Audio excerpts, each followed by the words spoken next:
इसलिए मुझे कोई अविश्वास नहीं है, मुझे पूरा विश्वास है कि घटना सत्य होगी, क्योंकि संतों के मुख से सुनी हुई वाणी कभी असत्य नहीं होती।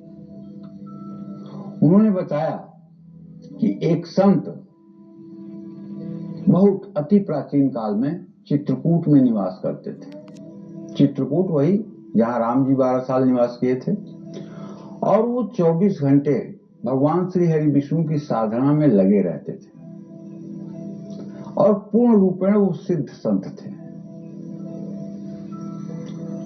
वित्तेषणा लोकेषणा से श्रेष्ठा से बहुत ऊपर उठे हुए हैं। वित्तेषणा कहते हैं पैसे की भूख, लोकेषणा कहते हैं प्रशंसा सुनने की भूख, और शिष्णेषणा कहते हैं जननेन्द्रियों का भोग। इन तीनों से वो एकदम अछूते थे। भगवान विष्णु उनके ऊपर बहुत प्रसन्न रहते थे, और भगवान श्री हरि विष्णु बैकुंठ से जाकर के चित्रकूट में उनके पास बैठ करके घंटे 2 घंटे सत्संग करते थे। भगवान को बैठने के लिए वो टाट बिछा देते थे, भगवान उस पर बैठते थे और उनसे वो सत्संग करते थे।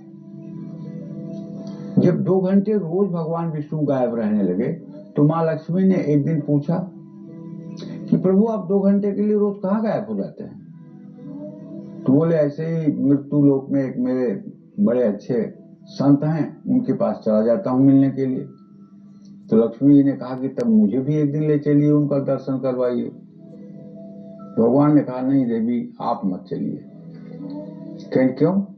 कहें आपकी कृपा जिस मनुष्य के ऊपर हो जाती है उसकी अकड़ बढ़ जाती है, उसकी छाती चौड़ी हो जाती है, उसका बात करने का तरीका बदल जाता है। फिर आप तो स्वयं लक्ष्मी ही हैं, आपका वहां जरा सा अपमान हो जाएगा आपका। और मेरे भक्त बड़े फक्कड़ होते हैं, वो अगर आपका सम्मान नहीं किए तो आप नाराज हो जाएंगी, आप श्राप दे देंगी, आप कुछ बुरा कर देंगी। कहने नहीं ऐसा मैं कुछ न करूंगी, और नाराज तो होंगे ही नहीं, मुझे आप एक बार ले चलिए। उनके बहुत आग्रह पर लक्ष्मी जी को लेकर के भगवान विष्णु चित्रकूट पहुंचे। भगवान विष्णु जाकर उनके कुटिया में प्रवेश किए, उनको बैठने के लिए टाट बोरा बिछा दिया जो संत के पास था। बोले आप आते हैं ये तो ठीक है, लेकिन ये माई दाई लेकर के क्यों चले आए? इनको कहो बाहर ही रहें। और लक्ष्मी जी आश्रम के बाहर खड़ी, न आगत न स्वागत, न बैठिए न उठिए, कुछ नहीं। 1 घंटे तक दोनों लोगों में आपस में सत्संग चला। उसके बाद श्री हरि विष्णु लक्ष्मी माता को गरुड़ पर बैठा करके और लेके अपने विष्णु लोक को गए। वहां जाने के बाद लक्ष्मी जी ने विष्णु भगवान से कहा कि आप मेरी एक प्रार्थना स्वीकार करिए। बोले कहिए। कहें मेरी प्रार्थना ये है कि आप उन संत को एक बार बैकुंठ बुलाइए, मैं उन्हें भोजन कराना चाहती हूँ।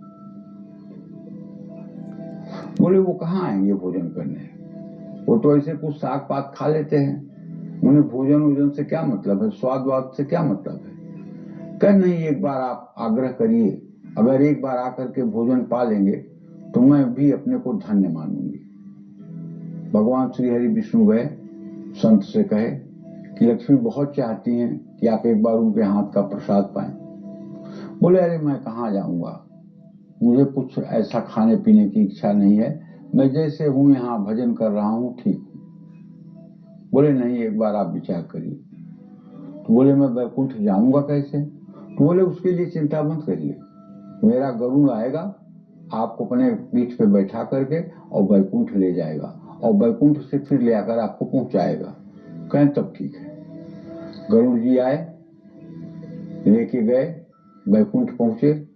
अब लक्ष्मी जी ने वहां भैया 56 प्रकार के भोज बना रखे थे, सब एक से एक दिव्य भोजन, एक से एक दिव्य प्रसाद।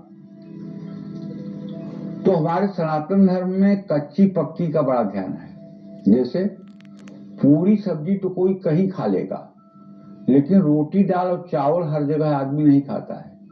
इसको कच्ची रसोइयां मानते हैं और उसको पक्की रसोइयां मानते हैं। पक्की रसोई को पवित्र मानते हैं और कच्ची रसोई को अपवित्र मानते हैं। ये हमारे सनातन धर्म में अभी भी प्रचलन में है, और कम से कम बड़े बूढ़े तो जानते ही हैं। पक्का भोजन तो हर जगह कर सकते हैं, लेकिन कच्चा भोजन तो बहुत लिमिटेड जगह पे ही लोग करते हैं। अच्छा तो चलिए, अब इनके सामने थाली बन के आई, थाली में कच्चा पक्का दोनों भोजन रखा हुआ था। इन्होंने कहा ये तो मैं कुछ खाने वाला नहीं हूं, मैंने तो सोचा था पक्का भोजन बनेगा वही मैं पालूंगा, तो इसमें तो सब कच्चा भोजन भी बना हुआ है, तो सब अशुद्ध हो गया। तो बोले अरे तो पक्का ही खा लीजिए।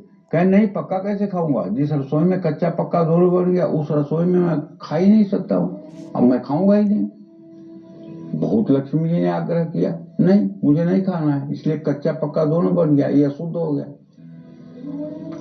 तो लक्ष्मी जी को गुस्सा आया, लक्ष्मी जी ने उनको श्राप दिया, कहा जाओ ब्राह्मण, तुम कभी 2 रोटी एक साथ नहीं खाओगे, हर समय जीवन भर तुम्हें 1 रोटी खाना पड़ेगा।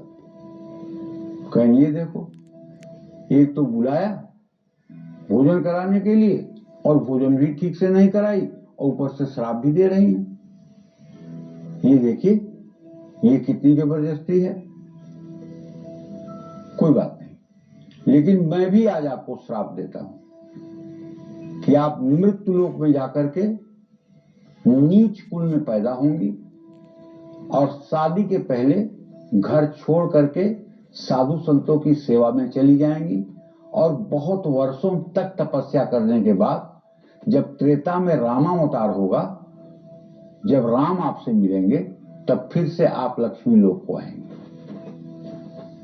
और कथा यह है कि जो सबरी मैया थी वो लक्ष्मी का ही रूप लेकर के धरती पर आई थी और वो सबरी मैया राम से मिलने के बाद अपने लोक को गई थी। यह एक कथा है, सधुकड़ी कथा है, मैंने उनके मुंह से सुना है, आपको सुनाया है। तो कहने का मतलब यह है